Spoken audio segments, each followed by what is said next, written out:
গরম জল বসিয়ে সামান্য নুন দিয়ে একটা মিডিয়াম সাইজের পেঁয়াজ, কাঁচা লঙ্কা, তার সাথে 3-4টে কাজু বাদাম ভালো করে সেদ্ধ করে নেব।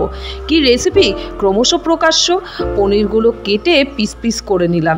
এটা সকলে সাধারণত চিকেন দিয়েই বানায়, আমি বানালাম পনির আর সবজি দিয়ে। সেদ্ধ মশলা, 2 টেবিল স্পুন পোস্ত, সামান্য জিরে শিলের পাটায় ভালো করে বেটে নিয়ে একে একে পনির, ফুলকপি, আলু সামান্য নুন হলুদ দিয়ে ভেজে নিয়েছি। তারপর ওই তেলেই গোটা গরম মশলা ফোড়ন দিয়ে বাটা মশলাটা দিয়ে ভালো করে কষিয়ে নিলাম। তেল ছাড়লে টক দই খুব ভালো করে ফেটিয়ে ভালো করে মিশিয়ে নিতে হবে। ফ্লেম কিন্তু দিতে হবে একদম কমিয়ে। এবার তেল ছাড়লে দিয়ে দিচ্ছি ক্যাপসিকাম, পরিমাণ মতো জল ফুটে উঠলে ভাজা পনির আর ফুলকপি দিয়ে ঢেকে দেব।